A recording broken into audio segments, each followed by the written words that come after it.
All eyes are on the Pacific as the Pacific Island students fighting climate change receives the Right Livelihood Award for their unwavering efforts to bring climate change and state responsibility to the world's highest court.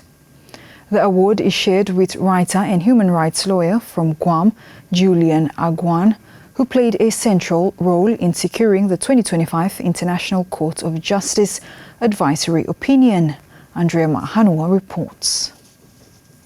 A major win for climate justice, and it comes from the Pacific. The Pacific Island students fighting climate change has been awarded the 2025 Right Livelihood Award, honoring their tireless efforts to bring climate change and state responsibility to the world's highest court. The youth-led organization led a historic campaign urging the International Court of Justice to rule on legal state obligations to fight climate change. This year, the court ruled in their favor, saying states must act to protect the environment and future generations. These young people are confronted with the breakdown of their communities, of their countries. As you know, there are first resettlement programs now for Pacific nations, and they didn't accept that fate. They saw how painfully slow international climate negotiations were, but they figured that there are other instruments in international law, and they went for the highest court, taking, as they said, the world's biggest problem to the highest court, and went for the biggest prize, which is an advisory opinion from the International Court of Justice, as there was one on nuclear weapons in the 1990s. And they won because they were together, the student movement and Julian and many others, because they were so successful in bringing voices from all around the world who are at the front lines of being hit by climate change to the International Court of Justice. And it is probably has the same or more historical importance than the Paris Agreement, because it has massively strengthened international climate law away from voluntary commitments to really binding obligations between states, and opens the way for lots of other legal action that we will certainly see over the coming years. Among the members of the organization are Solomon Islanders Cynthia Ho-Nuhi and Solomon Yo. So for Pacific Island students fighting climate change, most of our members come from frontline communities of the adverse effects of climate change. So when we talk about sea level rise, we do not just talk about it, we live it and we see it. It's our everyday realities for our people on the ground.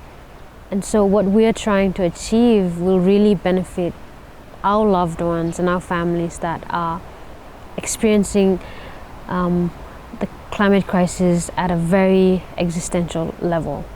Even in this case that we brought towards the ICJ, it was the people's testimony that we carried. And these are stories that are not easy to tell, but the people have generously given the time and as well as sacred stories so that the court can understand the gravity of the issue for our people. I think honor is an understatement, because some of the laureates are personal friends and people who personally I respect very much.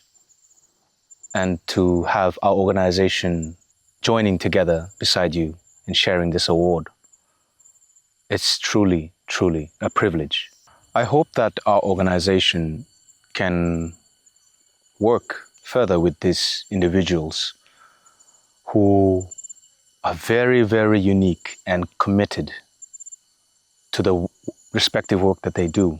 And I'm sure many of our work has synergies. It's overlapping. And I think as young people from our organization, we actually have a lot to learn from many of the people who have received this award. Since its establishment in 2019, the organization has connected the Pacific struggle to a wider movement, creating a civil society alliance of over 1,700 organizations. This achievement is now expected to inspire others, showing that collective action can drive real global change. We always say the award is just the beginning of our relationship with the Lord, so we will continue to connect people across these struggles.